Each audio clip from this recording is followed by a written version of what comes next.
Stop. Stop. Stop. A hero's homecoming more than 75 years in the making. A sailor killed during the surprise attack on Pearl Harbor finally given a proper burial at NAS Pensacola. It's a story you will only see here on Fox 10 News. Hi everyone, I'm Bob Grip. And I'm Lenny Slagan. Today's service for Navy pharmacist mate First Class John Schoonover, all thanks to new forensic technology that identified his remains. Lee Peck was at that emotional service, and Lee, this has been a long time coming. It really has, Bob and Lenise, but John Schoonover's family never gave up hope, and neither did the Defense Department. The DoD recently stepping up efforts to identify the remains of hundreds of sailors who are buried in a mass grave in Hawaii. Those efforts, as you're about to see, paying off big time. As the roar of the engines make their way to Barrancas National Cemetery, it's a hero's escort more than 75 years in the making, honoring the sacrifice of John Schoonover, a sailor killed during the Japanese attack on Pearl Harbor. And salute. Only 4 years old at the time of his death, Schoonover's son Bob gives a salute as the flag-draped casket is unloaded. He was killed on the 7th day of December of 1941. It was the biggest surprise attack the world has ever seen. 39-year-old Schoonover serving as a Navy pharmacist mate First Class.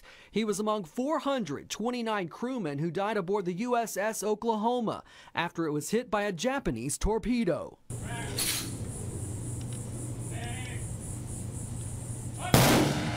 Missing in action all these years, he's finally home. It's unbelievable. I couldn't believe that so many people would come out just to honor.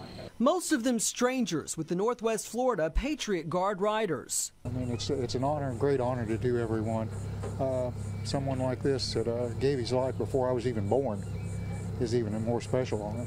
While he has few memories of his dad, there's no denying the resemblance. Bob even going on to have a 45-year career with the Navy. I think he inspired me. You know, his death inspired me. And he's done extensive research on the attack at Pearl Harbor and the USS Oklahoma, even visiting the memorial in Hawaii while his naval ship was docked there years ago, finding his dad's name etched in stone, the only marker he's had until now. It was heartwarming. I wasn't sure if I could find it. In front of that marble engraving, they put a rosette to show that he was found. He was identified. He's not a missing in action anymore. Nearly 77 years after his death, this sailor has a final resting place alongside others who fought and served. His son, who now has a place to visit, is leaving with a reminder of his dad's sacrifice that's no longer a mystery. It's a very good day, very good day. Schoonover is the second sailor to be identified from the USS Oklahoma and buried at NAS Pensacola in the last year.